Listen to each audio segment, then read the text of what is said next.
Masuk. Iya, masuk. Iya, udah.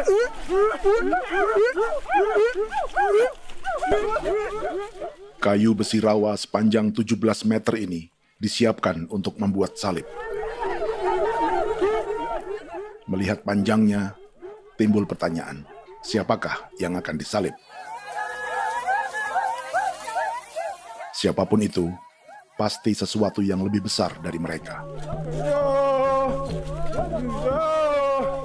Tapi Frankie Woro, Casimilus Awe, dan warga suku Auyu di Papua Selatan ini tak akan melukai siapapun. Mereka memakai salib ini sebagai tanda perlawanan.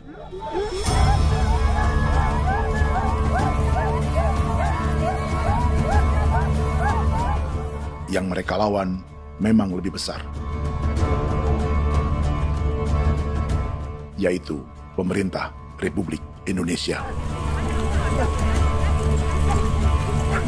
Pemerintah sedang mengincar 2,5 juta hektar hutan orang Papua untuk proyek tanaman industri pangan dan energi.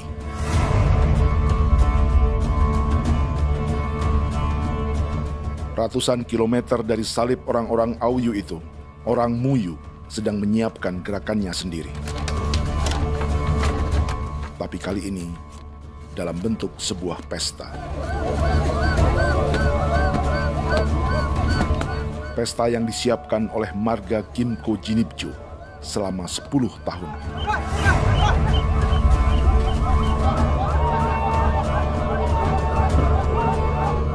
Sosok di marga ini adalah Willem Kimco, orang asli Papua yang tak punya kartu identitas kewarganegaraan manapun.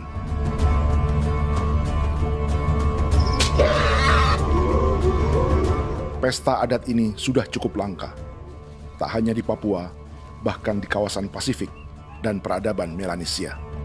Awalnya bayarnya kalau bukan. Intinya hati kau dekere bipnuka, kau dekere bipnuka, dan jitana ya kati kau beri barang dipo.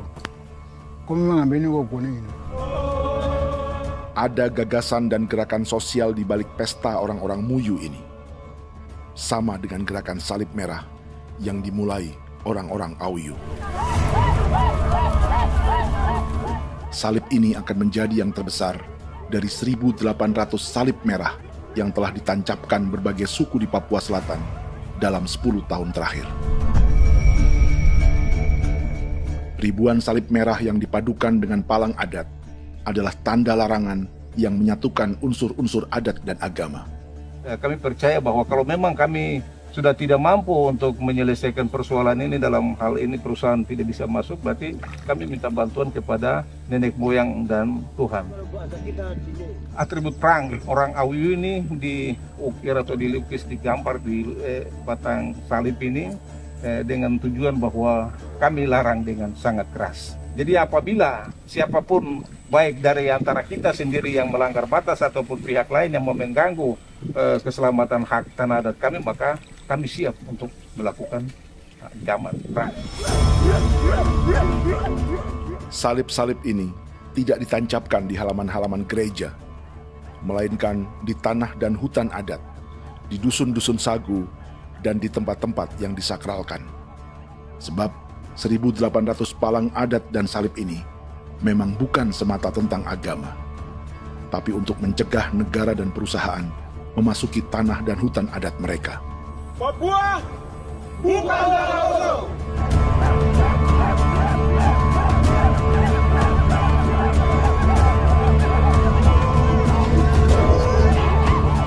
Di zaman TikTok ini, kami ingin menceritakan semua ini lewat film yang pendek.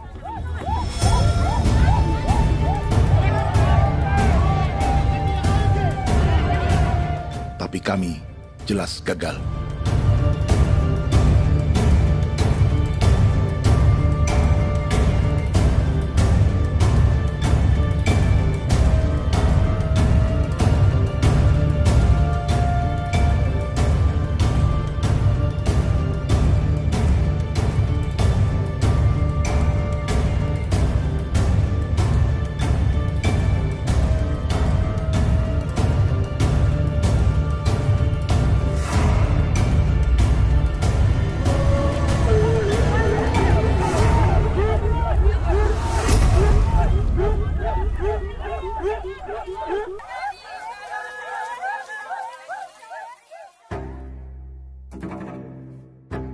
Di planet ini, ada 5 pemilik hutan hujan tropis terluas yang tersisa.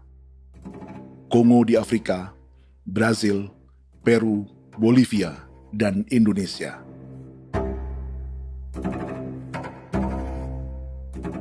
Di Indonesia, satu-satunya pulau yang hutannya masih terjaga adalah Papua, pulau terbesar kedua di dunia setelah Greenland. Lewat sejarah kolonialisme yang panjang, pulau ini kini dikuasai 2 negara. Bagian barat oleh Indonesia yang juga dikenal sebagai West Papua, dan bagian timur menjadi Papua Nugini.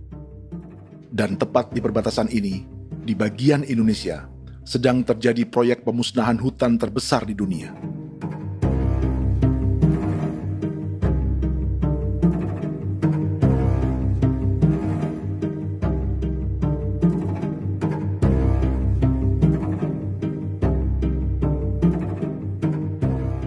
Pemerintah Indonesia sedang membuka lebih dari 2,5 juta hektar hutan untuk sawit, tebu, padi, dan peternakan. Ini disebut proyek strategis nasional untuk lumbung pangan dan energi yang jadi ambisi 3 presiden. Bagian terbesar direncanakan untuk mencetak sawah seluas 1,3 juta hektar. Lalu bagian lain akan ditanami tebu seluas 560.000 hektar untuk gula dan bioetanol. Setiap liter bensin di Indonesia akan dicampur bioetanol 10% atau E10. Ada 10 perusahaan di proyek ini, dan semuanya dimiliki oleh 1 keluarga saja. Berikutnya, ada areal sawit seluas 400.000 hektar untuk biodiesel. Targetnya mencampur 50% solar dengan minyak sawit atau B50. Dan terakhir, pemerintah akan membuka peternakan seluas 380.000 hektar. Jadi, apa yang salah dengan proyek pangan dan energi ini? 5 orang Papua dalam film ini akan menjawabnya.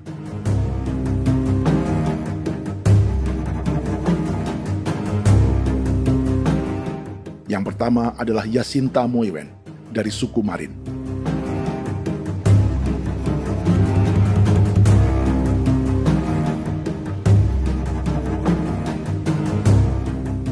Yasinta dan warga di distrik Ilwayap di Merauke sudah menjadi korban. Hutan dan rawa sebagai sumber pangan dan ekonominya telah dihancurkan. Jalan sepanjang 135 km sedang dibuat, dan di kiri kanannya akan dicetak 1 juta hektar sawah. Mereka sulit menolak atau melawan. Salib sudah digeser, masih datang lagi dengan senjata mereka nih. Karena proyek ini juga dijaga tentara. Macam-macam senjatanya.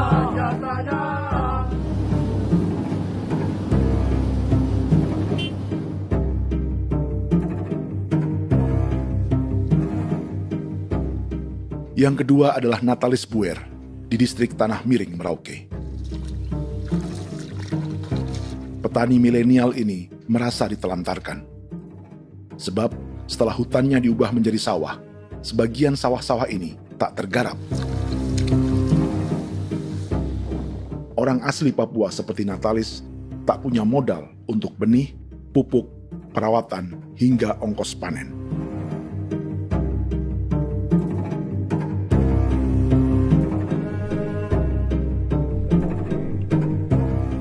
Orang ketiga adalah Vincent Kuipalo dari suku Yenan di distrik Jagebob, Merauke.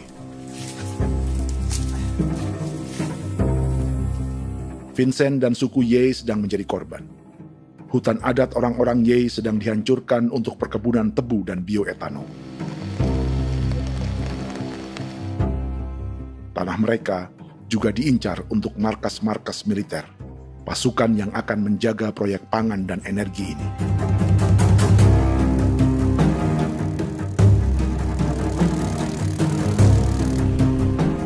Yang keempat adalah Frankie Woro dari suku Auyu di distrik Fofi, Kabupaten Bovendigul. Hutan dan tanah mereka terancam perluasan perkebunan sawit untuk campuran biodiesel atau B50. Orang-orang dari suku Auyu ini adalah calon korban. Merekalah salah satu pelopor gerakan Palang Adat dan Salib Merah. Meski kadang berseberangan dengan gereja yang mereka anggap lebih mendukung pemerintah dan perusahaan. Mereka bahkan sedang merencanakan gerakan yang lebih besar, dengan salib yang lebih besar. Tanah milik Somu Sobisiba itu bahwa tanah ini diciptakan oleh Tuhan dan memberikan warisan kepada kami. Kami ini hanya hak jaga.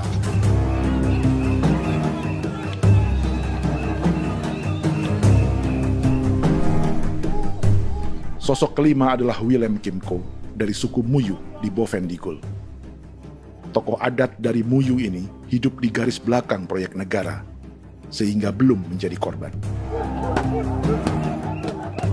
Tapi mereka sedang bersiap menghadapi segala kemungkinan. Tinggal di belantara dan perbatasan membuat sebagian mereka tak punya status kewarganegaraan. Tapi mereka telah hidup jauh sebelum ada Indonesia atau Papua Nugini.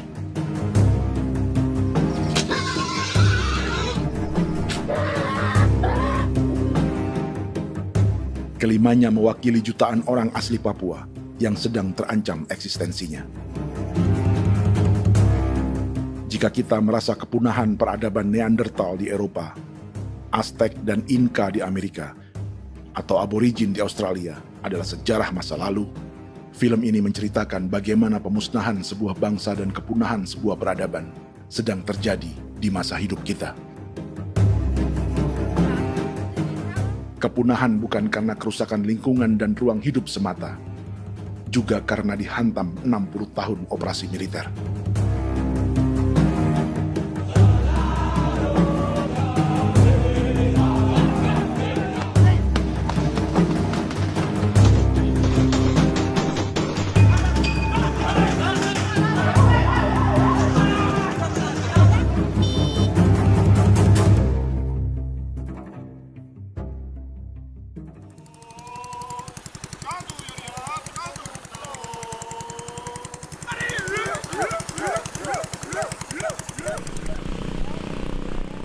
Frankie Woro dan orang-orang Auyu sedang berburu. Tapi lokasi perburuan mereka mulai dikuasai perusahaan perkebunan sawit.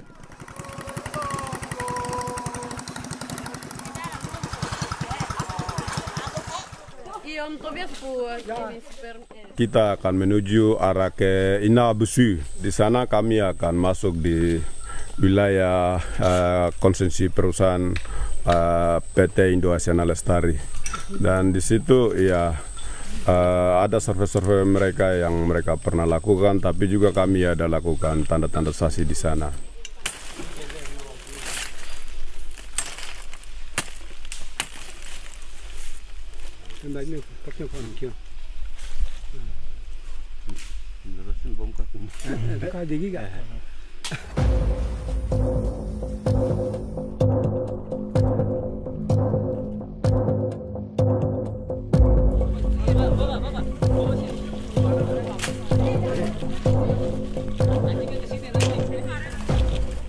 Dapat dengan yang induknya, tapi karena induknya dia lari dan terlambat kerja, akhirnya yang bisa kita dapat dia punya anak ini saja. Jadi kalau pakai bahan kayak hasil.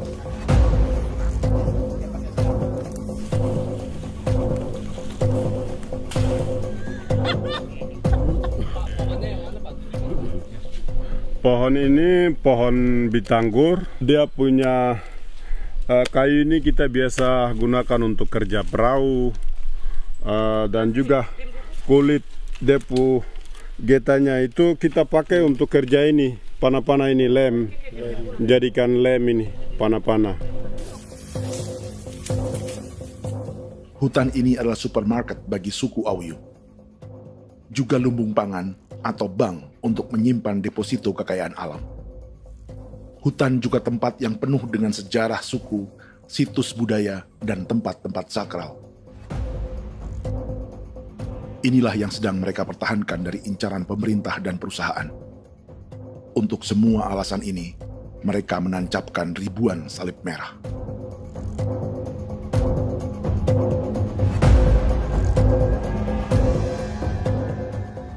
Tapi dari kampung, warga suku Auyu memberi kabar pada Frankie tentang intimidasi oleh aparat negara agar mereka melepas tanah ke perusahaan sawit dan berhenti memasang palang adat dan salib merah. Ada beberapa titik yang saya sudah siap, tetapi di sini emergensi dari saya, terutama di Kampung Sokangon, PT Damai Timber. Dia mengganggu saya dengan menggunakan kekerasan maupun pihak hukum. Dan kemarin saya ada pernyataan penolakan secara resmi, tapi masih tetap dengan menggunakan pihak hukum untuk masuk, untuk harus dituntut saya untuk harus diterima perusahaan itu. Kita di situ ada 15 marga, tetapi 15 marga juga tidak setuju. Marga-marga siapa yang terima dan marga-marga mana saja yang menolak. Nanti kita lihat dari pertimbangan itu, dan di situ dan kita undang mereka untuk bicara dengan kami. Sebagai sosok yang aktif dalam gerakan, warga Auyu terus memberi informasi lapangan kepada Frankie yang tak selalu berada di kampungnya. Izin pernyataan yang mereka paksa saya untuk tanda tangan itu, tapi sementara saya tidak tanda tangan. Data semua ada di tangan saya. Ya. Baik, kalau gitu itu lebih bagus karena tanda tangan itu yang berbahaya. Iya. Tanda tangan itu yang lebih berbahaya karena sekarang ini modern dan canggih, dan itu yang mereka biasa pakai untuk tipu muslihat. Mereka biasa pakai itu di tanda tangan itu. Betul.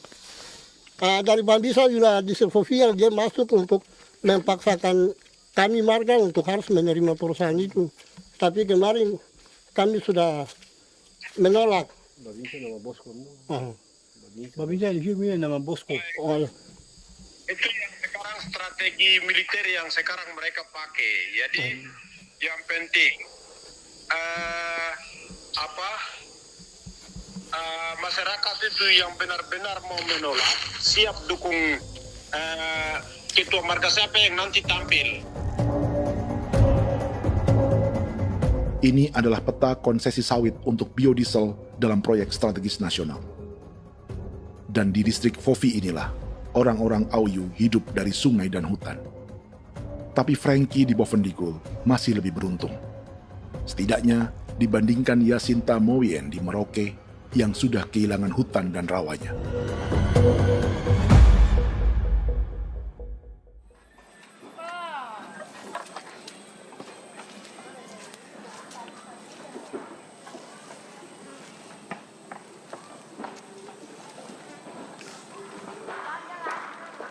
Yasinta dari suku Marin adalah petani sayur di Kampung Wanam, distrik Ilwayap, Merauke. Memanfaatkan lahan yang ada, ia berkebun dan menjual hasilnya ke pasar kampung. Ini ekonomi warga di Wanam untuk menghasilkan uang, lalu memberi barang kebutuhan yang tak bisa mereka produksi sendiri. Tapi kehidupan sebenarnya ditopang oleh ekosistem hutan dan rawa. Inilah sumber pangan utama dan peradaban mereka.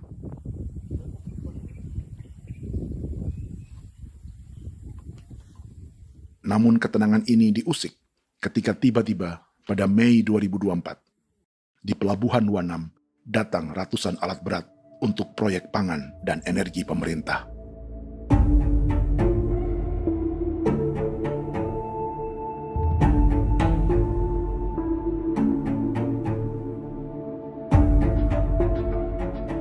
Kami masyarakat setempat kami tidak tahu. Kami kaget pagi-pagi kapal sudah ada di pelabuhan kami.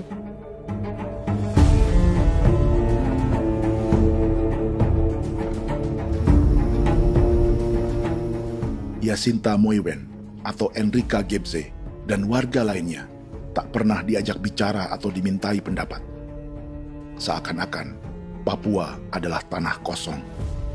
Kita suka kaget yang dong bawa turun alat berat dong bawa turun, kita kaget masyarakat.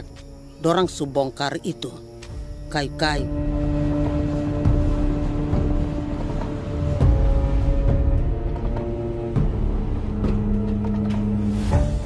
Bersamaan dengan alat-alat berat itu, juga berdatangan tentara Indonesia untuk mengawal proyek pembukaan hutan milik Jacinta.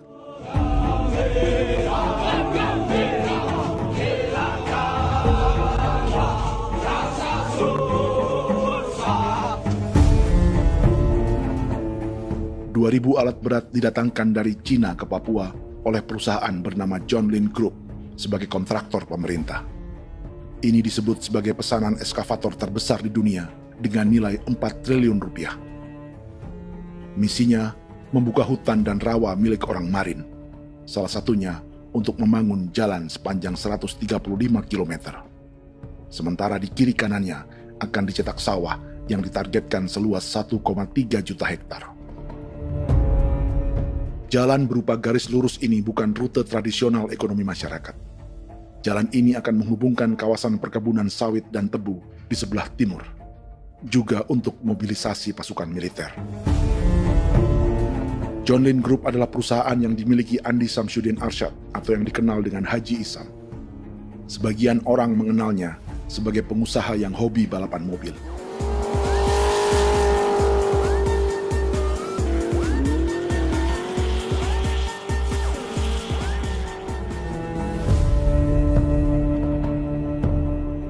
Tapi di Kalimantan, ia berbisnis batu bara, perkebunan sawit, pengolahan karet, penerbangan, perkapalan, dan biodiesel.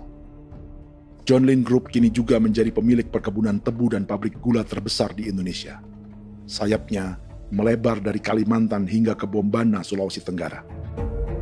Perkebunan tebu, pabrik gula, dan industri bioetanol inilah yang juga sedang dikembangkan di Papua.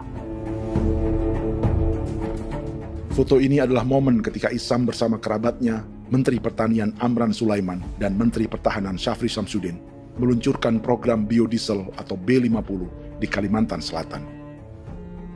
B50 artinya setiap 1 liter solar, 50%-nya akan dicampur minyak sawit. Perusahaannya, PT John Lin Agroraya, menjadi salah satu pemainnya.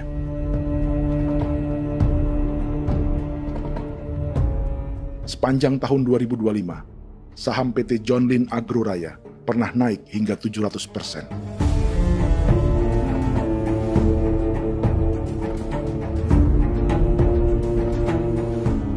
Perusahaan sawitnya yang lain, PT Pradiksi Gunatama, sahamnya bahkan pernah naik 4.000% hanya dalam 1 tahun. Dari harga saham ini saja, nilai kekayaan keluarga Isam diperkirakan mencapai 100 triliun rupiah lebih, menjadikannya salah satu keluarga terkaya di Indonesia dan salah satu pemain penting industri bioenergi. Dan di Papua Selatan inilah sebagian sawit-sawit untuk mendukung program B50 akan ditanam. Inilah tanah orang-orang Wambon, Muyu, Marin, Yei, atau Auyu seperti Frankie Ward.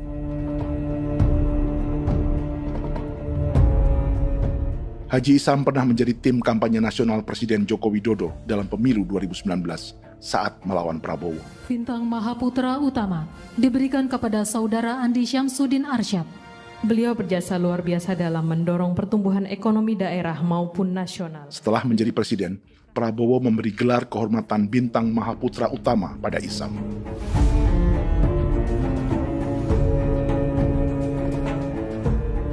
Sejumlah menteri Prabowo, juga kerabat dan orang-orang yang pernah bekerja di perusahaan Isam.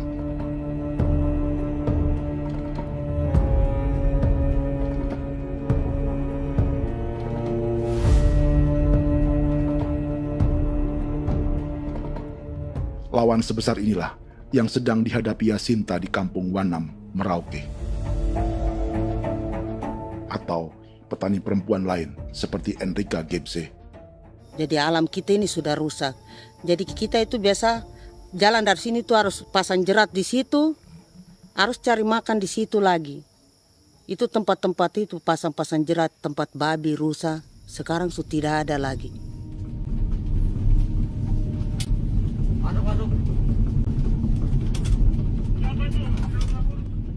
Rekaman ini memberi gambaran bagaimana Kasuari kehilangan rumah di bekas hutan dan rawa yang telah dibabat.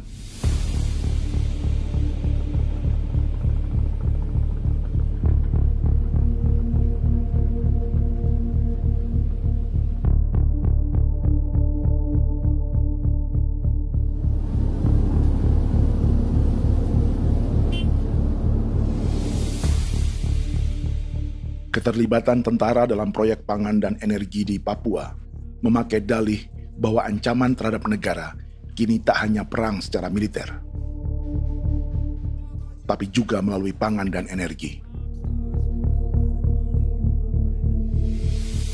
Kementerian Pertahanan pun terlibat karena proyek ini dianggap operasi militer selain perang. Jadi tugas kamu adalah menjaga sumber cadangan pangan nasional. Macam-macam senjatanya, Proyek ini menambah panjang alasan mempertahankan kehadiran tentara di Papua dalam 60 tahun terakhir. Saat ini, jumlah tentara Indonesia di Papua mencapai 56.000 personel, atau ada 1 tentara untuk setiap 100 orang Papua.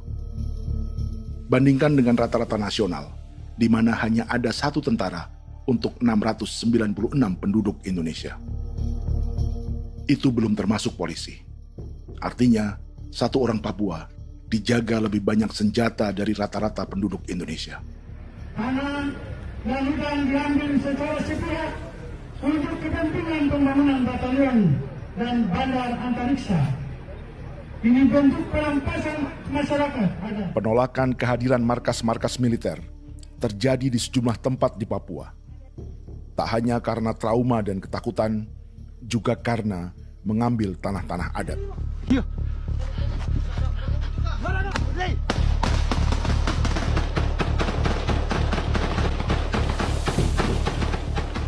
Salah satu alasan mengapa militer terus ditambah di Papua, karena masih ada perlawanan dari Organisasi Papua Merdeka atau OPM selama 50 tahun terakhir.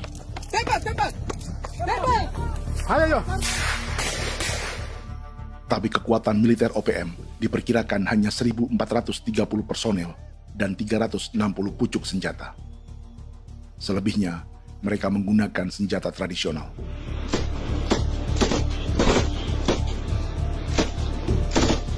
Dengan demikian, kekuatan tentara dan polisi di Papua 58 kali lebih besar dari gerilyawan Organisasi Papua Merdeka.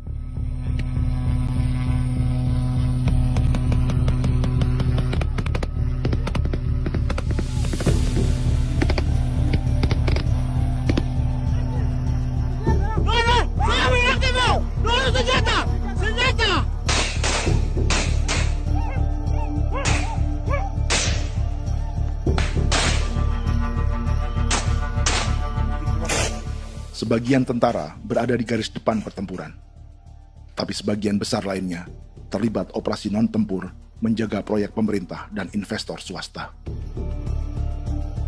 Seperti Batalion Infanteri Teritorial Pembangunan di distrik Jagebob, Merauke ini. Lokasinya bersebelahan dengan konsesi lahan tebu untuk gula dan bioetanol milik PT Murni Nusantara Mandiri. Baik perusahaan maupun markas militer, keduanya mengambil hutan milik suku Ye dari marga Kuipalo. Tapi orang datang tanam ini saja di sini, tanam papan nama ini. Victor Kuipalo menunjukkan apa yang terjadi. Jadi kita juga kaget ini. Nah, kalau ini papan nama ini memang ini papan nama ditanam tapi bukan haknya mereka yang ini. Ini hak kami di sini, hak dusun kami, marga Kuipalo yang punya hak dusun ini.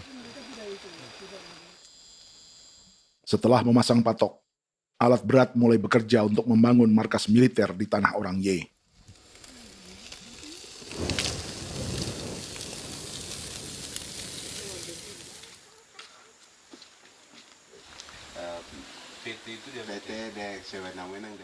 Kehadiran markas militer mengkhawatirkan warga yang pernah mengalami trauma. Takut kenapa? Kalau macam yang awal macam sekarang bu kampung hidup ini kan aman. Terus kenapa harus didirikan korem di sini? Bukankah dengan adanya Korem semakin aman ada tentara di sini?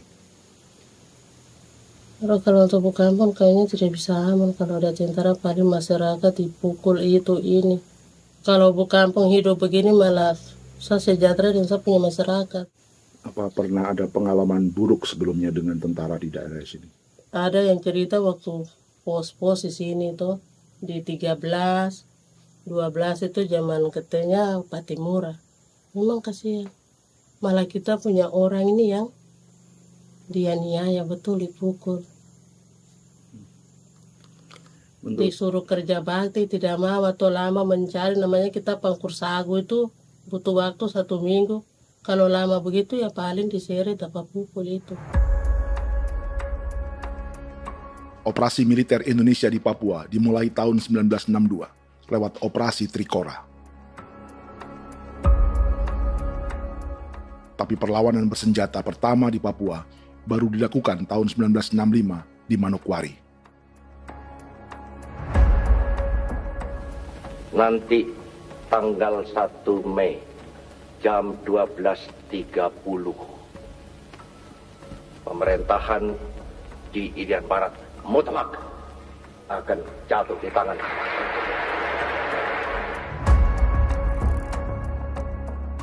Sejak itu, selama 60 tahun, operasi militer untuk menaklukkan Papua terus dilakukan.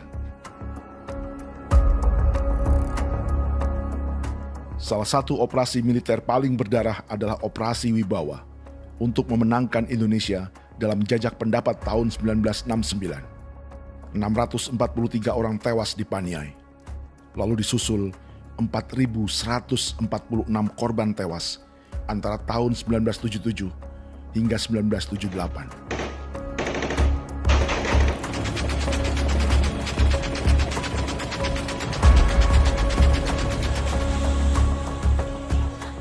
Operasi militer ini menimbulkan gelombang pengungsian hingga kini.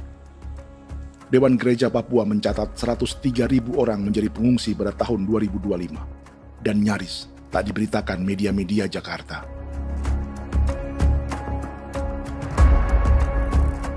Jumlah pengungsi terbesar tercatat di Nduga yang mencapai 20.000 jiwa. Banyak di antaranya yang sedang hamil, seperti Jubiana, salah satu pengungsi Nduga. O tagarik mesikagi be muguru kumpul selare di namen wane gosel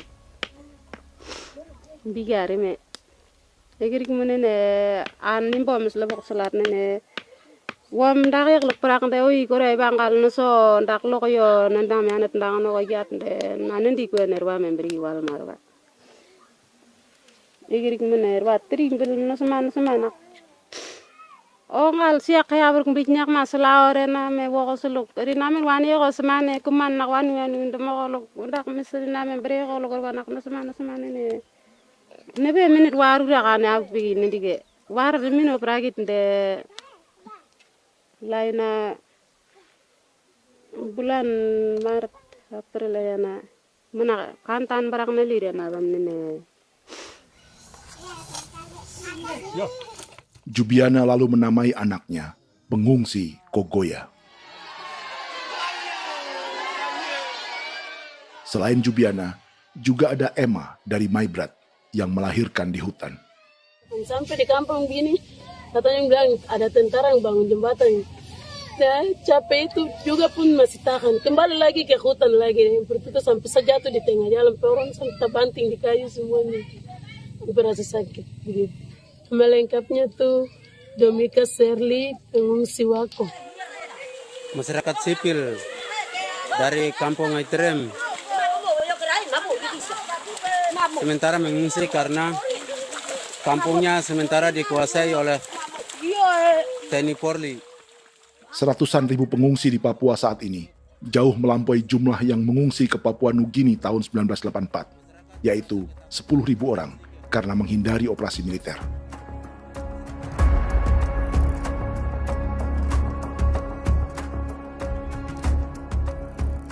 Bersamaan dengan operasi militer, eksploitasi sumber daya alam Papua juga dilakukan sejak masuknya tambang emas dan tembaga Freeport pada tahun 1967.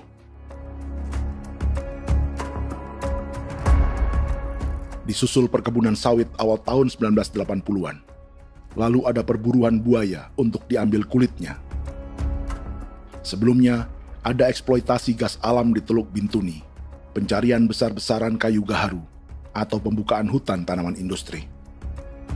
Ini belum termasuk perburuan dan perdagangan ikan arwana di selatan Papua, penebangan kayu merbau dari hutan-hutan Jayapura, emas di Blok Wabu Intan Jaya, bahkan nikel di pulau-pulau kecil Raja Ampat.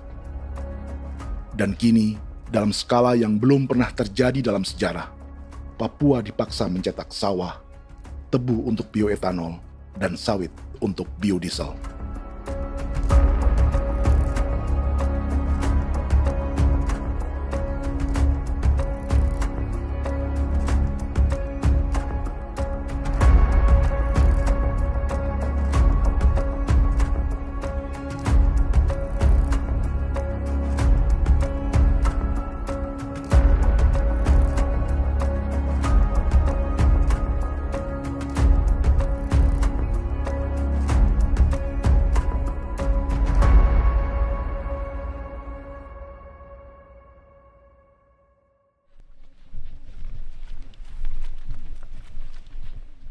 Inilah yang sedang menimpa keluarga Vincent dan Victor Kuipalo di Merauke. Hutan mereka diambil untuk markas militer dan industri perkebunan, PT Murni Nusantara Mandiri. 1 dari 10 perusahaan yang diberi konsesi untuk menanam tebu dan memproduksi gula serta bioetanol seluas 52.000 hektar.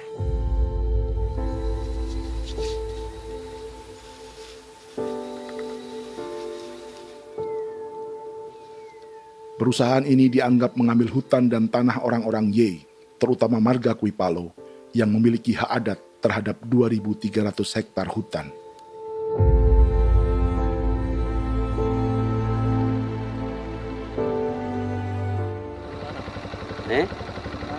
Tentara?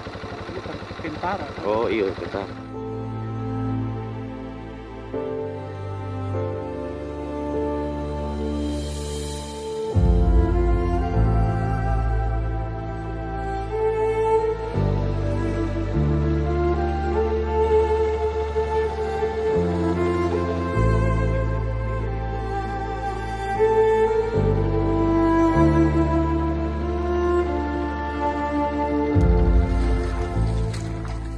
Keluarga Kuipalo sedang melihat apakah perusahaan semakin mengancam tanah mereka.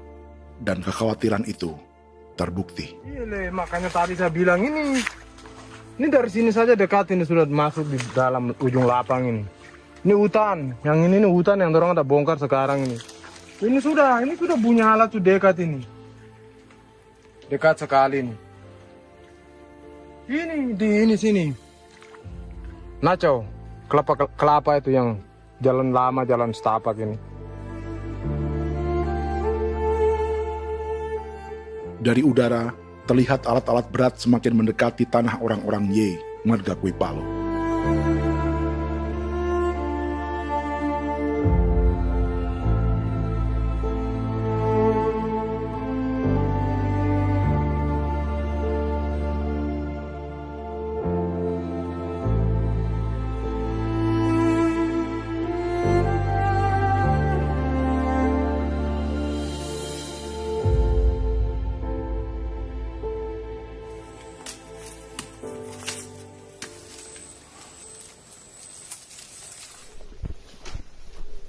Keesokan harinya, Victor dan kerabatnya memberi tanda cat merah di pohon-pohon yang berada di batas tanah mereka.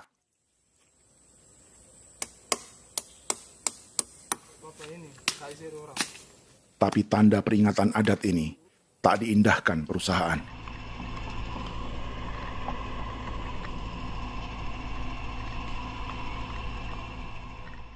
Dua bulan kemudian, perusahaan tetap memasuki tanah marga Kuipalo. Sama. Kami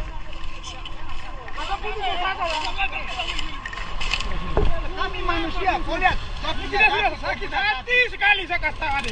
Ini sama baik ini kalau tidak berubah lagi tangan, kami juga punya tangan. Hanya beda rambut. Mister itu juga. Woi. Buka. Tidak.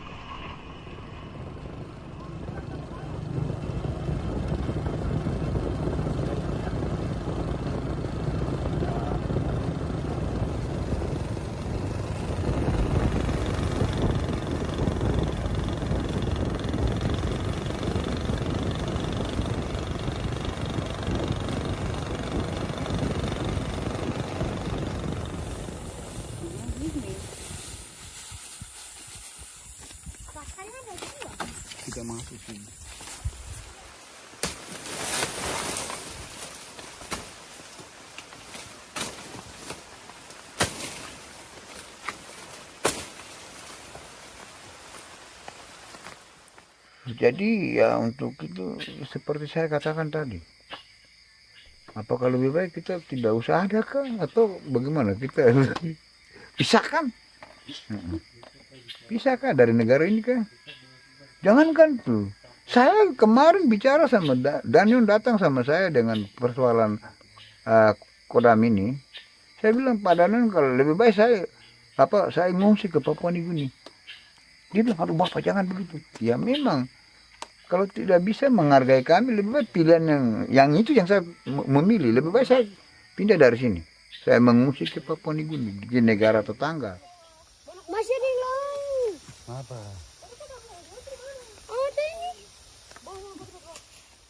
Tapi saya bilang sama Kapolsek, Pak Agustus ini, 17 Agustus saya tidak kasih naik bendera merah putih. Saya bendera ada, nanti saya taruh di meja. Bendera saya ada. Karena saya punya pikiran percuma kita ini merasa bahwa kita hidup di bawah naungan merah putih. Ternyata merah putih tidak lindungi kami. Tidak anggap kami sebagai kami rakyatnya. Dia lambang negara.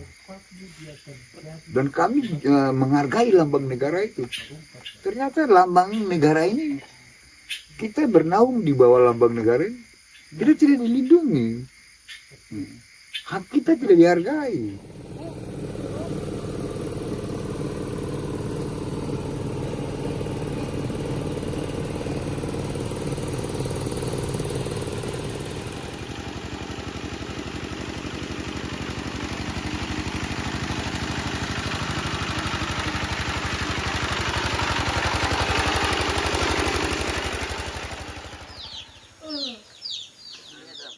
Marga Kuipalo dari suku Ye terus mendapat teror dan intimidasi agar melepas tanah mereka yang hanya dihargai Rp300.000 per hektar.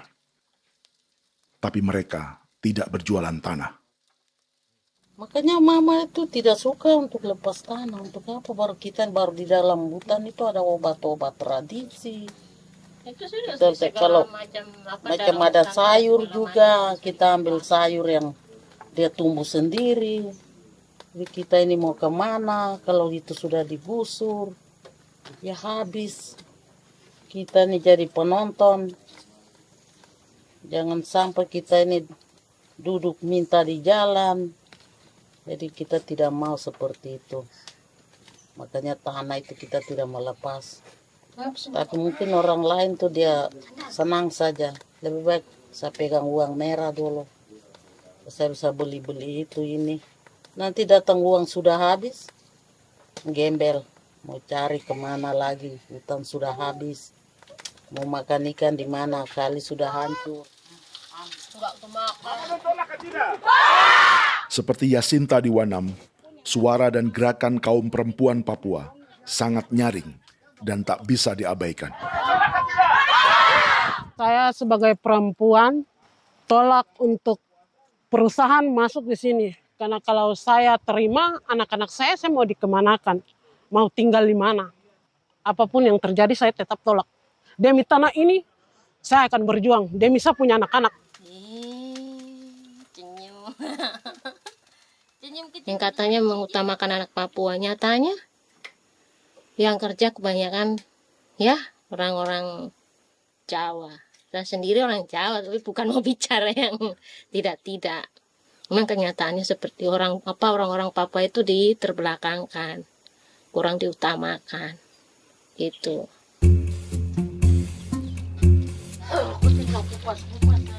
Proyek food estate seperti mencetak sawah, bukannya tak diikuti warga Papua.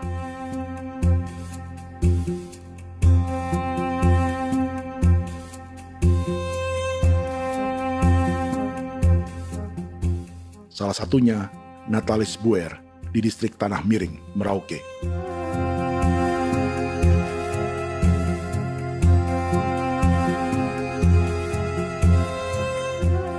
Setelah menghabisi hutan, pemerintah Indonesia mencetak sawah untuk tanaman padi karena beras mulai menjadi makanan pokok menggantikan sagu. Sebagian besar penggarapnya adalah warga transmigran yang datang sejak era 1980-an. Bahkan petani transmigran sudah ada sejak Belanda membuka proyek padi kumbe di distrik Kurik. Lokasi yang sering jadi langganan pejabat Indonesia memamerkan sawah di Papua. Tapi Natalis juga ingin belajar menanam padi atau bersawah. Namun ia kesulitan karena dibutuhkan modal untuk benih, pupuk, hingga pemeliharaan dan panen. Lalu sawah-sawah ini pun mulai dikuasai pendatang.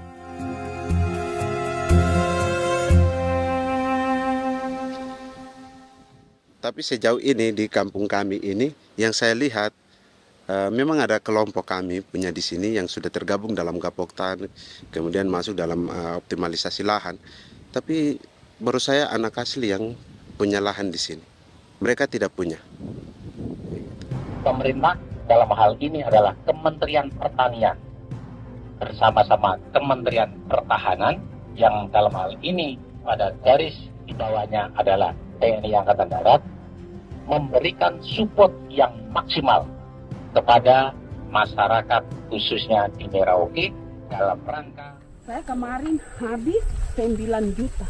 9 juta ya? Iya, 9 juta karena dia sudah tidak dipakai toh. Ya. Perempuan Papua seperti Filomina juga mau bertani. Pemerintah memberi bantuan Rp900.000 per hektar lewat program optimalisasi lahan atau OPLAH. Tapi dibanding biaya produksi dan harga jual gabah, Filomina mengaku berkali-kali rugi dan kini memutuskan tak lagi menggarap sawahnya. Terus kita harus cari uang untuk kombe. Betul. Karung kita beli. Karung beri sendiri lagi. Tenda kita beli. Ini dari yang offline ini don tidak siapkan. Tidak ada. Tidak ada ya, jadi mama don sendiri. Itu yang saya udah bilang, 900.000. Itu modal untuk kerja sawah ini. Mulai dari kerja sampai nanti panen. Panen. Wih, ngeri sekali. Iya, lucu toh? Tidak dapat itu. Betul, Mam. Kalau disuruh tanam ubi berhektar-hektar, mari datang. Kita tahu cara rawatnya bagaimana, iya. Tanamnya bagaimana, tanam model bagaimana supaya hasilnya model begitu. Kita tahu. Kalau yang ini kan kita baru belajar. Sebagian hutan milik warga Senayu di Merauke sudah dibuka untuk sawah dan kebun tebu oleh PT Global Papua Abadi. Proyek pertanian ini dikerjakan oleh Kodim Merauke. Mereka melepas sebagian tanah karena ingin belajar bertani. Saya punya nenek moyang tidak ajar saya tanam padi. Tapi saya mau berubah. Generasi saya yang berikut ini besok lusa tidak bisa makan pisang, sagu. Namun program optimalisasi lahan yang dijanjikan dengan berbagai bantuan tak dirasakan Filomina. Obat rumput beli, obat padi beli, jonder kita bayar, bahkan bibit masih kurang, cari bibit lagi beli. Jadi saya memang kalau program pemerintah saya sama sekali saya tidak suka. Baku tipu saya.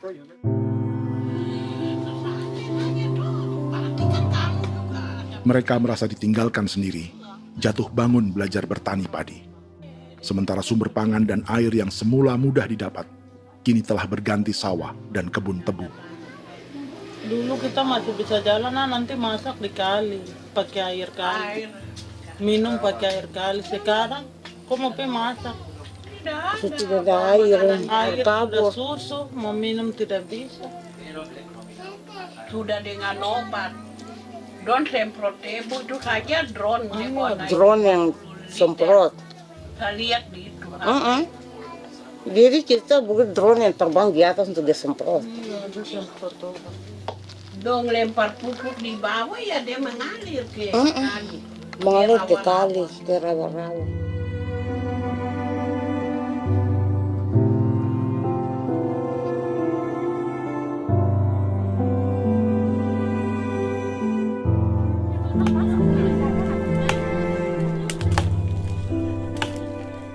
Seperti pertanian sawah bagi orang Bali atau Toraja, Bagi orang Auyu dan suku-suku lainnya di Papua Selatan, sagu juga bukan semata tentang pangan.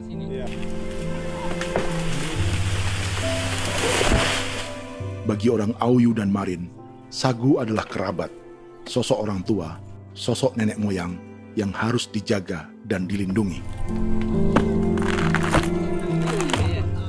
Lagi bikin apa mama ini mama?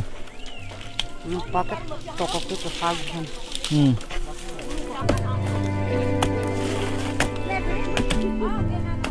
Kami diingatkan oleh leluhur, sagu itu tidak boleh digusur dan tidak boleh diganggu dengan cara apapun, dan di dalam rangka kepentingan apapun tidak boleh. Kamu harus bela, bahkan sampai nyawa pun harus menjadi taruhan demi membela keselamatan penggerakkan sagu di atas tanah ini.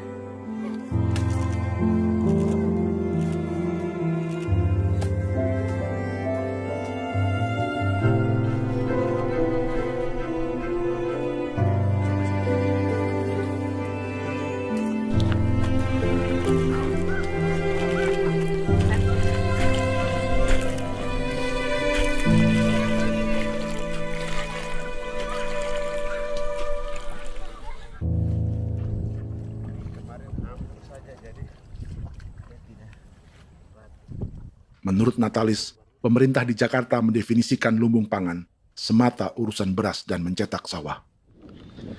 Sebenarnya orang Papua itu bukan tidak bisa bertani.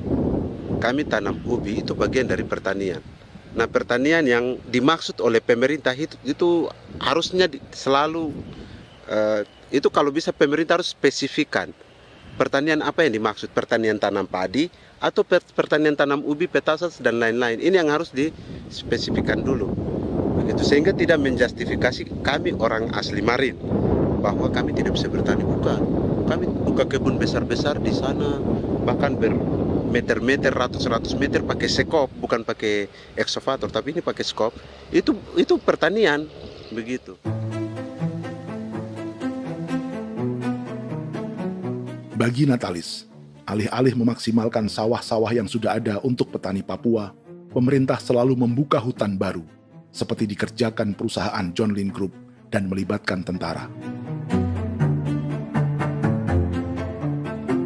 Padahal, sejarah keterlibatan militer dalam proyek food estate atau cetak sawah adalah sejarah kegagalan yang bertubi-tubi 4 presiden selama 30 tahun terakhir.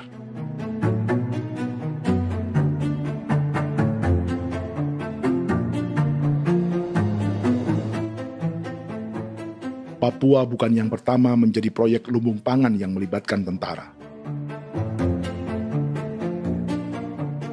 Kalimantan telah menjadi korban 30 tahun sebelumnya.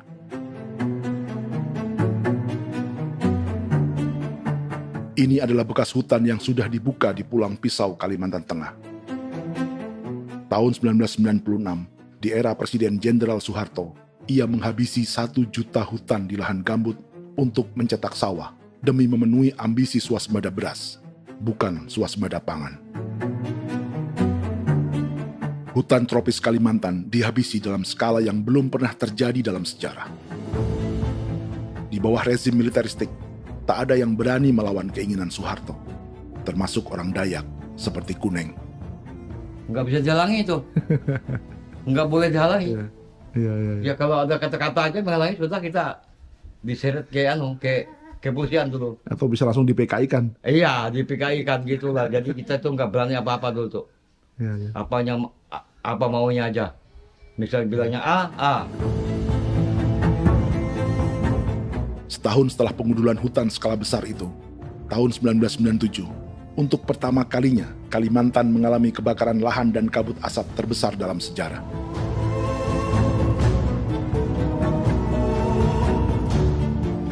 Sebagai ilustrasi, ini kondisi kabut asap tahun 2015.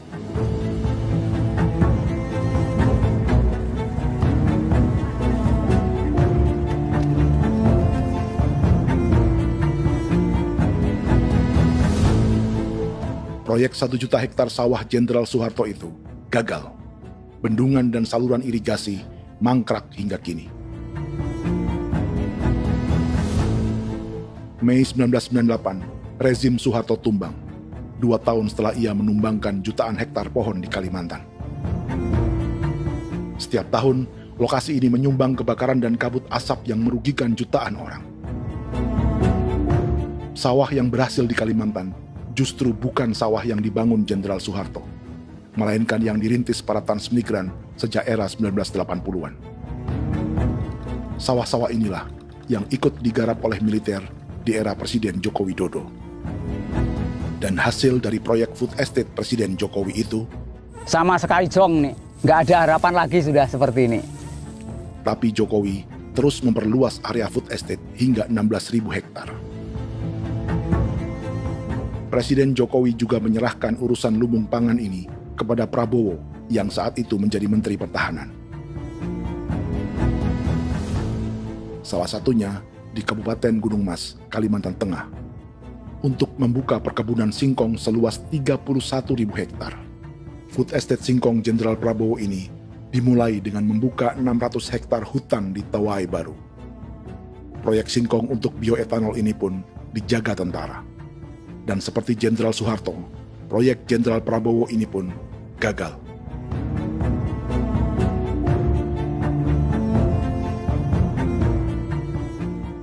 Dengan reputasi ini, Joko Widodo dan Prabowo justru sedang membuka 2,5 juta hektar di Papua.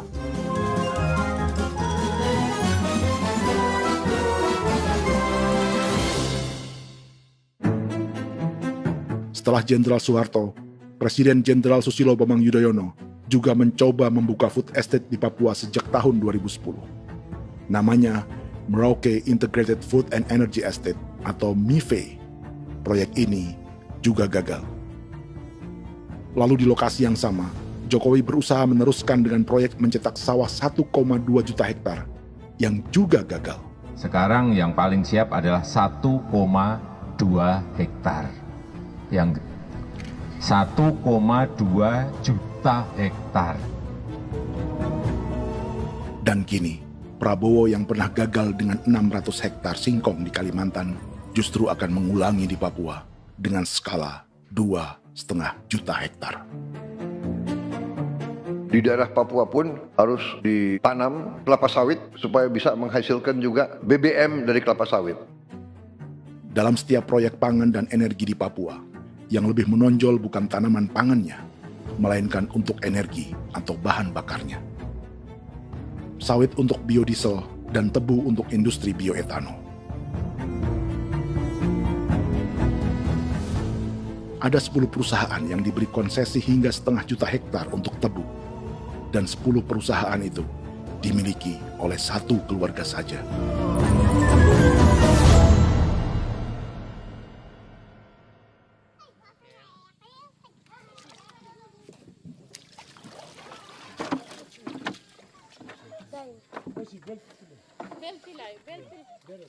Para perempuan Auyu di Bovendigul akan berangkat memancing. Priska Beni membantu menyiapkan perahu.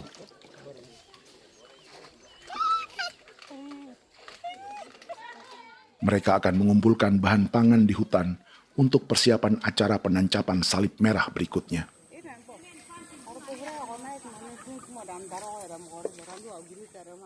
Priska sudah mengambil posisi memancing.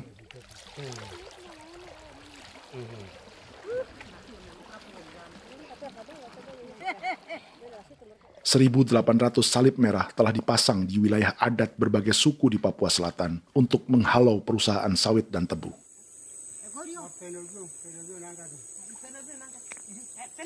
Maria Tebung yang paling muda datang membawa hasil. 2 ekor ikan gastor alias gabus toraja. Sebagai generasi Z, pendidikannya sampai sekolah dasar. Di perusahaan perkebunan seperti sawit atau tebu, ijazah SD hanya bisa menjadi buruh kasar. Tapi ia tak tertarik.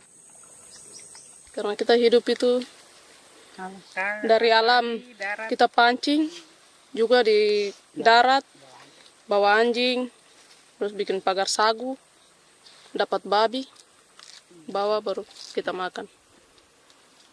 Jadi kita tidak mau perusahaan masuk. Sementara Priska Beni masih mencari peruntungan. Tapi baginya, menjadi nelayan di Sungai Fofi masih lebih baik daripada bekerja 9 tahun di perkebunan sawit. Sudah pengalaman, jadi kita tidak mau lagi. Seberapa lama ketika kerja itu? Selama di sana. 9 tahun di sana. 9 tahun? Saya baru pulang dari perusahaan. Selama 9 tahun kerja di sawit, bisa punya rumah kah? Atau tidak. Motor kah? Tidak. Johnson kah? Tidak. Cuma makan saja. Pendapatan juga kan tidak lebih. Habis dimakan.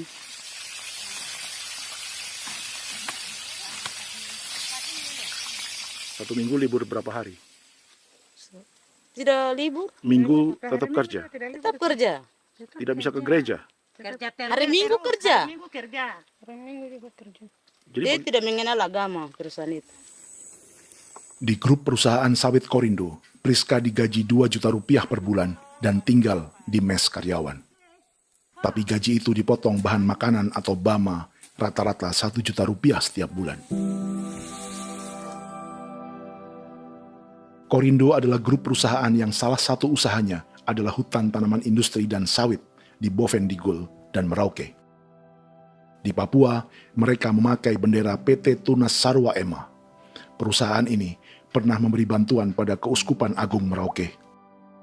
Keuskupan Merauke belakangan mengeluarkan pernyataan mendukung proyek strategis nasional di Papua. Umat Katolik yang memprotes sikap gereja tersebut ditangkap polisi. Jadi selama 9 tahun tidak bisa nabung? Tidak.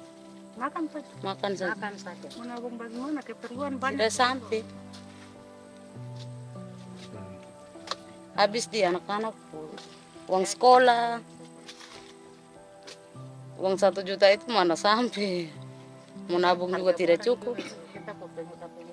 Sudah pengalaman, jadi kalau di sini perusahaan mau masuk tidak. Tidak.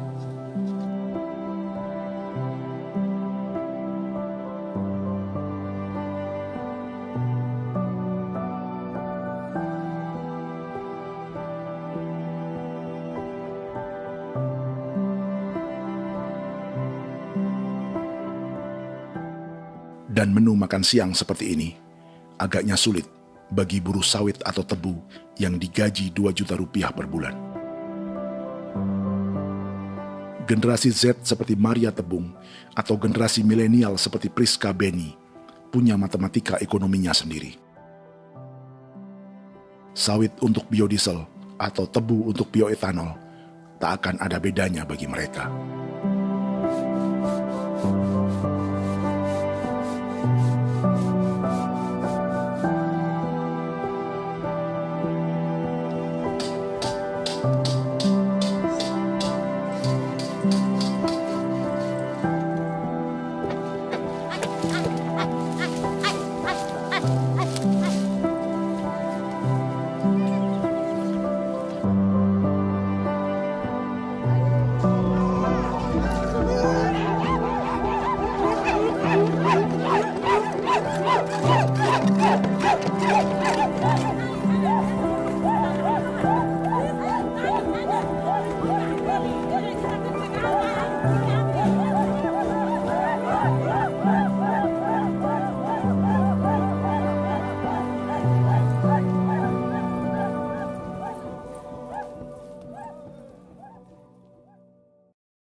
Perkebunan tebu 1,5 juta hektar di Merauke adalah ide 3 presiden untuk menggenjot penggunaan bioenergi sebagai campuran bahan bakar fosil.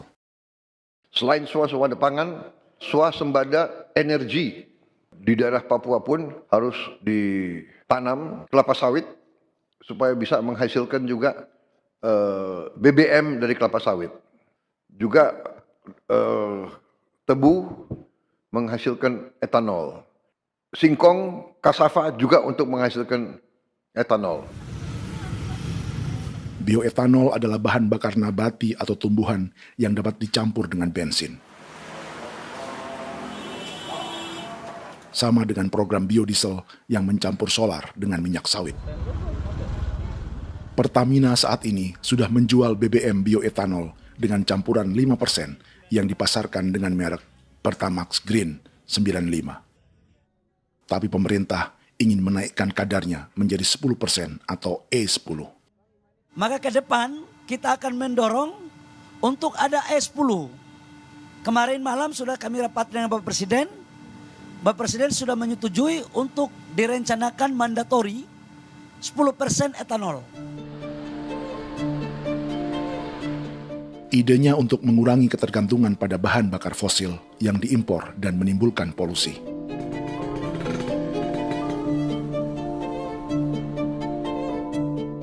Tapi bioetanol bukannya tak mengorbankan lingkungan, hutan, rawa, dan manusia. Karena program E10 membutuhkan 7,3 miliar liter bioetanol, maka lahan yang dibuka untuk menanam tebu bisa mencapai 1,3 juta hektar. Sementara saat ini, luas perkebunan tebu di Indonesia hanya 500 sampai 600 ribu hektar. Artinya, butuh lahan baru hingga 800 ribu hektar untuk menanam tebu. Dan 500 ribu hektar diantaranya sedang dibuka di Papua. Hutan yang tadinya untuk menumbuhkan pangan, berubah jadi tanaman untuk bahan bakar di jalanan. Kecepatan pulihnya hutan beradu dengan jumlah dan kecepatan kendaraan di jalanan.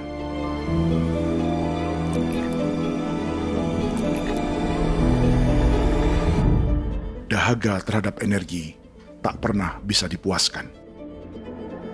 Setelah minyak sawit untuk biodiesel, dunia kini merambah singkong, jagung, dan tebu untuk bioetanol. Benua Amerika, Eropa, sebagian Afrika, hingga separuh Asia kini mulai memakai bioetanol sebagai campuran bahan bakar.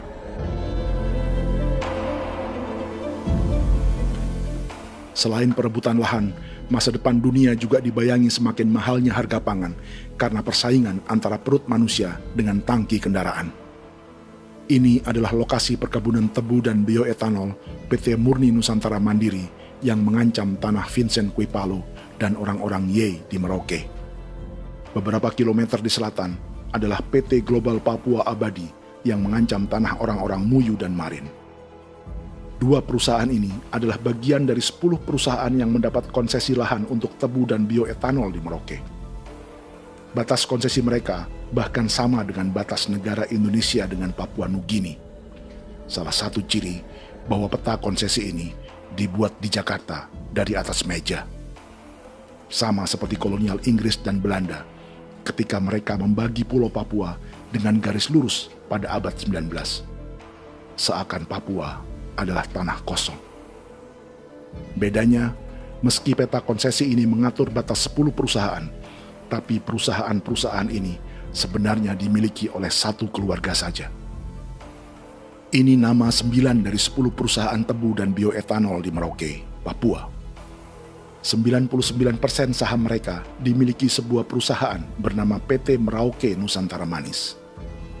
Sementara 1% sisanya dimiliki PT Merauke Gula Mandiri. Tapi saham kedua perusahaan ini dimiliki PT Merauke Sugar Group. Dan perusahaan ini, 90% sahamnya dimiliki pengusaha bernama Angelia Bonaventure Sudirman, serta perusahaan bernama Zico Trust dan Resource Harvest. Lalu 10% lainnya dikuasai PT Papua Energi Abadi, yang pemiliknya adalah Dudi Christian dan Angel Madeline. Sekarang, mari kita lihat siapa mereka. Angelia Sudirman adalah keponakan dari salah satu konglomerat sawit Indonesia, Martias Fangiono. 9 perusahaan di Papua ini berada di bawah bendera Merauke Sugar Group. Dan Merauke Sugar Group hanya satu dari 7 grup perusahaan milik keluarga Fangiono.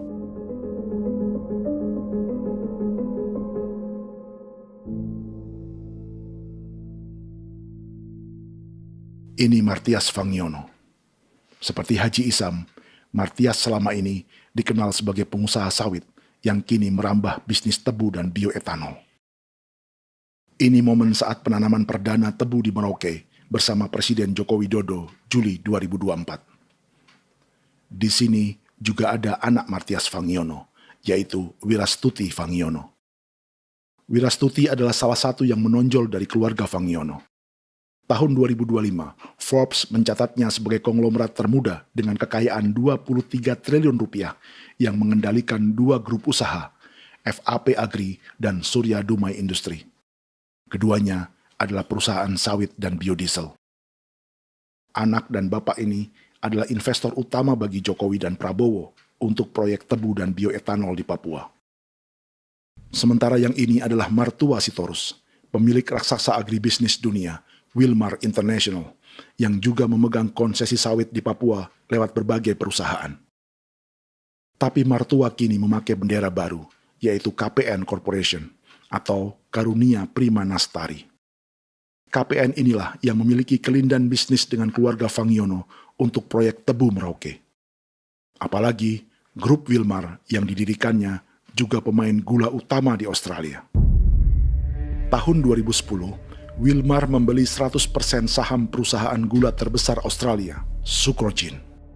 Akuisisi senilai 1,5 miliar dolar Amerika ini langsung menjadikan Wilmar pemain tebu terbesar kelima dunia. Sebagian bibit tebu yang ditanam di Merauke adalah varietas yang dikembangkan Lembaga Riset Gula Australia atau Sugar Research Australia.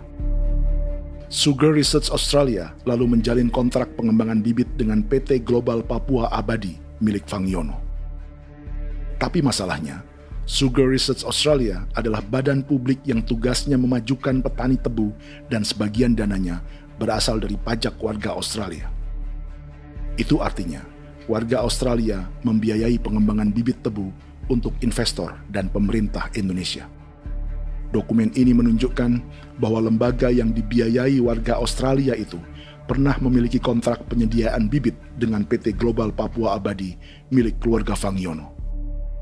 Kontrak itu baru berakhir pada November 2024. Artinya, saat Presiden Jokowi dan keluarga Fangiono menanam bibit tebu pada Juli 2024 ini, kontrak itu masih berlaku. Nama lain dalam keluarga ini adalah Siliandra Fangiono, yang pada tahun 2024 dijuluki Raja Sawit Termuda dengan kekayaan 39 triliun rupiah dalam catatan Forbes. Ia mengendalikan grup First Resources. Secara umum, keluarga Fangiono memiliki 20 perusahaan di Sumatera, 32 perusahaan di Kalimantan, 1 di Jakarta, 2 di Singapura, dan 25 perusahaan di Papua. Di Papua, perusahaannya tersebar dari Sorong, Mapi, hingga Merauke. Para politikus dan pejabat Indonesia terus membesarkan konglomerasi, meski Martias Fangiono pernah divonis 1,5 tahun penjara karena kasus pembalakan liar dan kebun sawit ilegal tahun 2007. Sementara tahun 2022, Wilmar terlibat kasus korupsi ekspor minyak sawit dan divonis mengembalikan kerugian negara 11,8 triliun rupiah. Tumpukan uang ini disebut sebagai pembayaran dari grup Wilmar yang diterima secara simbolis oleh Presiden Prabowo pada Juni 2025 lalu. Tapi peran raksasa biodiesel dan bioetanol dunia ini belum akan surut di Indonesia. Bahkan sebaliknya. Sebuah dokumen presentasi bisnis dari Wilmar International Limited pada tahun 2010 ini bisa menjadi petunjuk. Presentasi ini bagian dari proses pembelian 100% saham raksasa tebu Australia, Sucrogin. Dalam presentasi ini, Wilmar mengaku ditawari konsesi lahan 200.000 hektar di Papua, atau dulu disebut Irian Jaya, untuk menanam tebu. Dengan penerbangan hanya 2,5 jam dari kantor Sucrogin di kota Townsville ke Merauke, Wilmar akan mengawinkan bisnis gula dan bioetanolnya menjadi pemain dunia. Dan lokasi yang diincar oleh Wilmar adalah distrik Ilwayap di Merauke, kampung halaman Yasinta Moiwen. Dan persis disinilah, 14 tahun kemudian, ribuan eskavator John Lynn Group milik Haji Isam mulai membuka hutan sebagai kontraktor pemerintah. Presentasi dan gagasan ini dibuat oleh Wilmar pada Juli tahun 2010.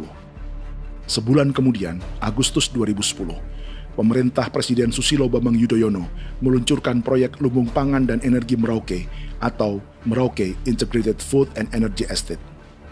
Targetnya membuka lahan 1 juta hektar dalam 5 klaster yang masing-masing 200.000 hektar. angka yang sama dengan presentasi Wilmar.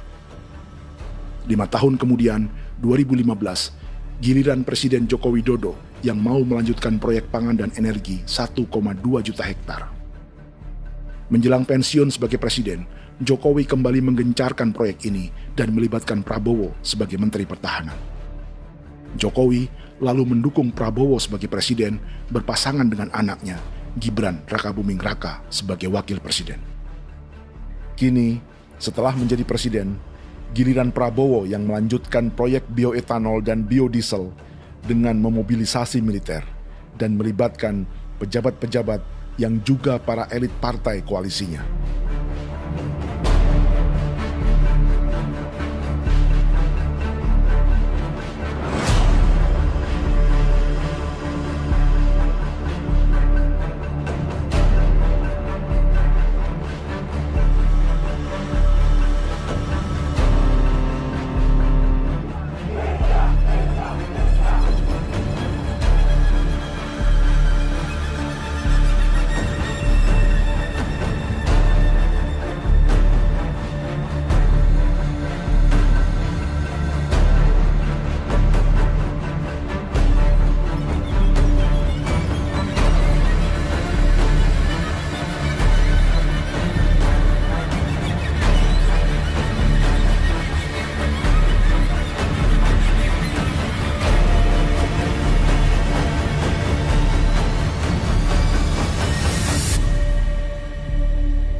Tahun lalu, hutan-hutan di Pulau Jawa dalam waktu singkat berubah menjadi perkebunan tebu di bawah rezim kolonial Belanda. Orang Jawa menjadi buruh dan petaninya dipaksa menanam tebu. Dari kolonialisme dan politik tanam paksa itu, Belanda memperkaya negara dan para investornya.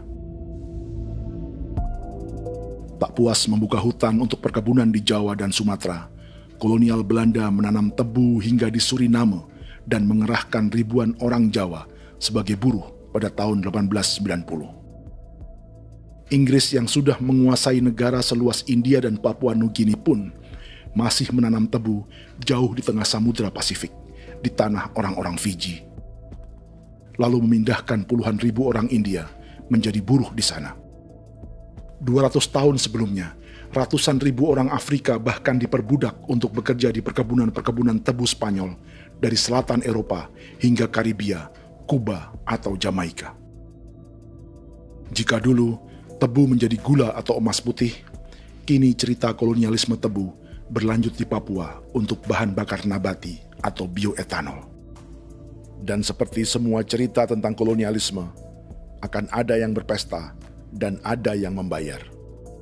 Dalam setiap cerita pesta kolonialisme, baik di Jawa, Karibia, atau di Papua, selalu melibatkan para elit lokal, dari pejabat, perwira, hingga agamawan. Tapi dalam setiap kolonialisme, juga selalu ada cerita tentang mereka yang mempertahankan diri dan melawan.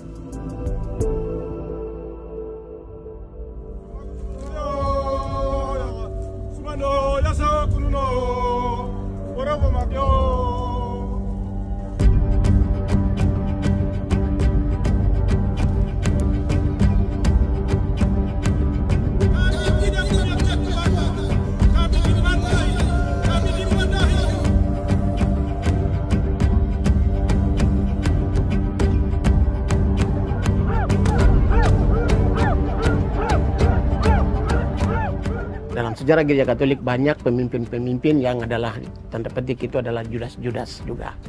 Jadi itu sudah pasti karena itu adalah manusia. Nah, satu sisi sebagai manusia dalam perjalanan digoda, apalagi ada dalam posisi-posisi jabatan ya mungkin banyak tawaran-tawaran lain, lalu disitulah terjadi pergeseran keberpihakannya kepada misi gereja tadi itu untuk umat, untuk mereka yang tertindas. Orang kirim eksavator, orang kirim tentara, orang kirim polisi. Pukul kami bukan pencuri, kami tidak pernah mencuri orang barang. Kami tidak pernah menangis ke orang lain. Kami tidak pernah menangis ke kita bapak mama, kami menangis kepadamu. Tuhan kami lemah. Mesti datang ada begitu. Dia kata begini hijau cikui. Orang datang ke bangsa kami, ke wilayah kami untuk kasih habis kami.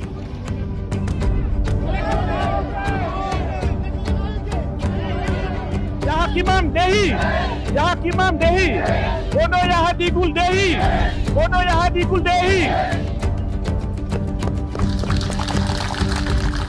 Kita buat sasi seperti begini untuk menolak perusahaan apapun yang masuk di tanah kami. Kalau kita kasih, kita bikin rusak sekarang, kita punya generasi berikutnya mau dapat kemana. Jadi kita nyatakan sikap di sore hari ini, kami tolak.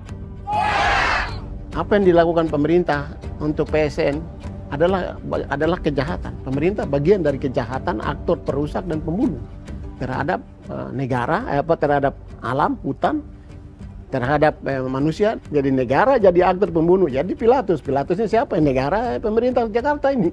Tanah Wiu bukan kosong. Masyarakat adat kami jaga. Perusahaan tolak.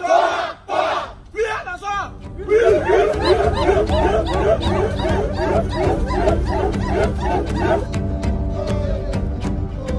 Jika tanah adat dan hutan adat hilang, kami mau hidup di mana?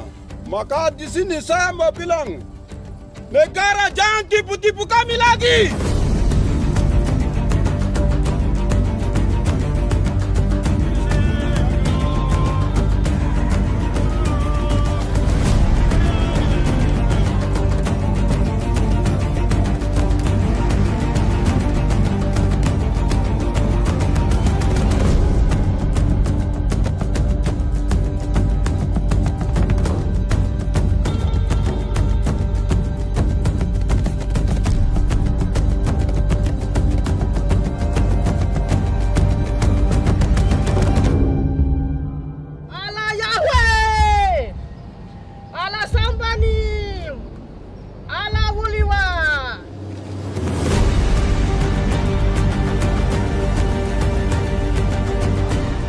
Kalau kami dianggap orang Papua itu bagian daripada Republik ini, tolong hargai kami. Dengan adanya PSN, PT John Lindrup yang sudah menerobos tanah kami dan hutan kami, merusak alam kami. Itu yang kami datang ke Jakarta jauh-jauh dari Papua.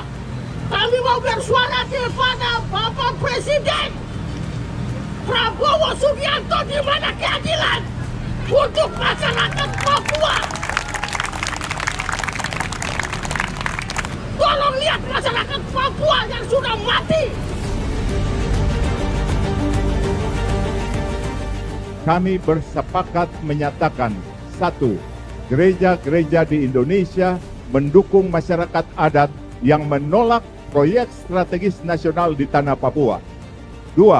Gereja-gereja di Indonesia menolak militerisme dan otoritarianisme di Indonesia.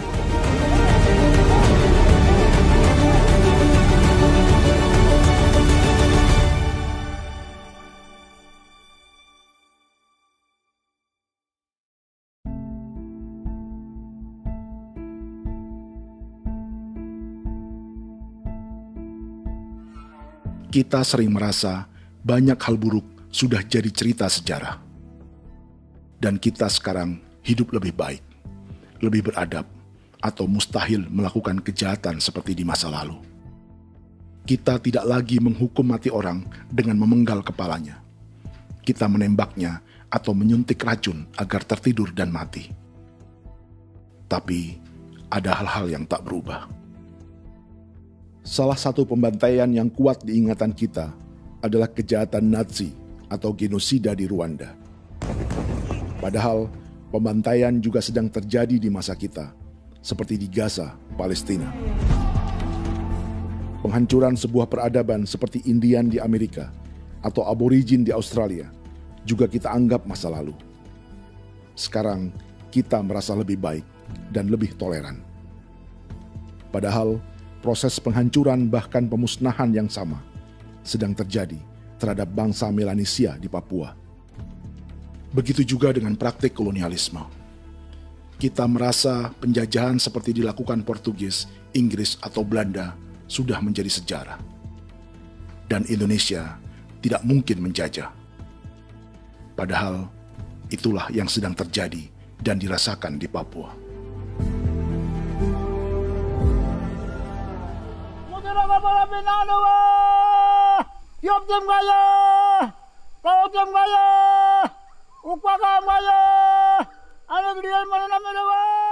Jalannya sejarah ini disadari Willem Kimco di pedalaman Bovendigol, Papua. Hidup terpencil dan tak tersentuh urusan negara bukan berarti selalu aman.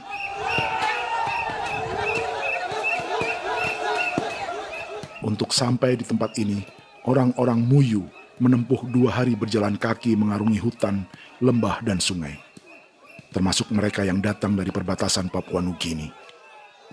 Mereka berkumpul untuk memenuhi undangan pesta adat yang disebut Awon Atatbon atau Pesta Babi. Yang mengundang adalah marga Kimco Jinipjo. Yang dituakan di marga ini adalah Willem Kimco. Ia tak punya kartu tanda penduduk dan kewarganegaraan manapun, baik Indonesia atau Papua Nugini. Tahun 1984, 10.000 orang Papua, terutama suku Muyu, mengungsi ke Papua Nugini untuk menghindari operasi militer Indonesia, termasuk Willem Kimco.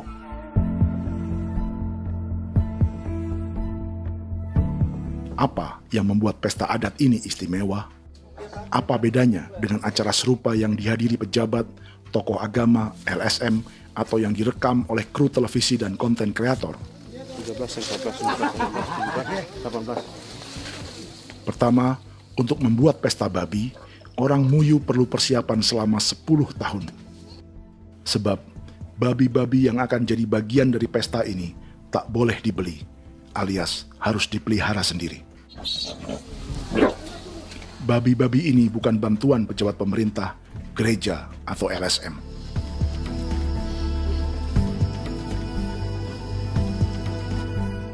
Yang kedua, babi-babi ini tidak dipelihara di kandang. Jadi punya nama babi ini kah? Harimau. Harimau? Harimau. Dia kulit dengan ini. Bulu di harimau, macam harimau begitu yang kasih nama harimau. Setelah diberi nama, mereka dilepas liarkan di hutan sejak kecil. 10 tahun kemudian, jika tiba saatnya pesta, para pemburu akan mencari mereka di dalam 479 hektar hutan milik marga Kimco. Suku atau marga lain tak akan mencurinya di hutan, karena mereka sudah punya babi dan wilayah masing-masing. Itu artinya mereka harus tetap menjaga dan mempertahankan hutannya agar babi-babi bisa hidup. Demikian juga dengan lahan pangan mereka, yang menumbuhkan sagu, keladi, atau aneka sayuran.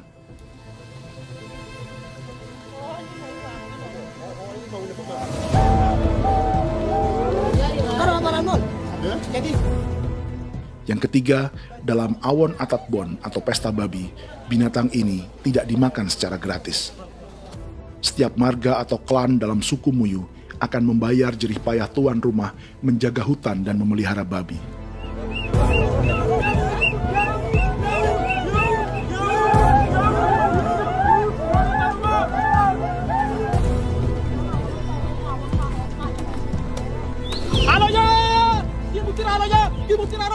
Ini seperti arisan untuk menjaga budaya dan lingkungan. Bagian dari budaya dan ekonomi timbal balik yang ditandai dengan siklus memberi dan menerima.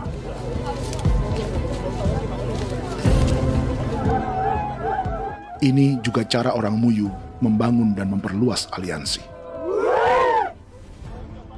Awon bet begul bet, ulan yau kando bet, asat bet anani, asat bet jenek liga anani, oh, ado amten anani, menene tene jaga, kepo kemo ko di mana, kepo kemo mayat nih, kep tetek no mayangul, kep kanin bet bene ke iftore ben, ne tene ke kadek me, oke, kepo nanti kuto kemo, kepo ke pasar kuto orangnya.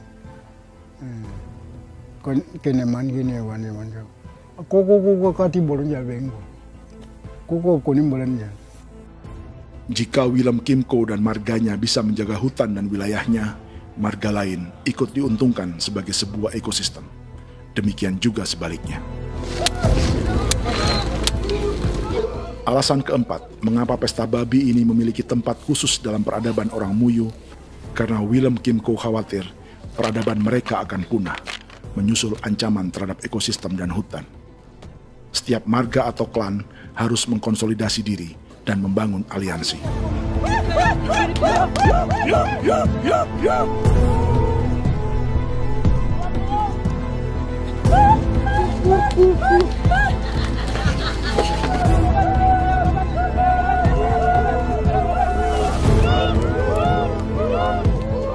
Kekhawatiran Willem dan orang-orang Muyu tak berlebihan.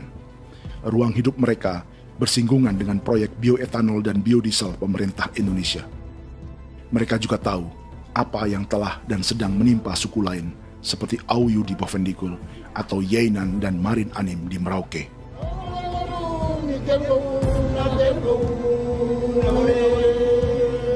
Jika suku-suku lain menggunakan palang adat dan salib merah sebagai gerakan perlawanan, orang-orang Muyu memakai pesta babi untuk mempersiapkan diri dan konsolidasi. Sebab, berbeda dengan saat mengungsi tahun 1984, kali ini yang datang ke tanah orang-orang Muyu tak hanya tentara, juga alat-alat berat bersama para pebisnis pangan dan energi. Mau ke Palu, mau datang.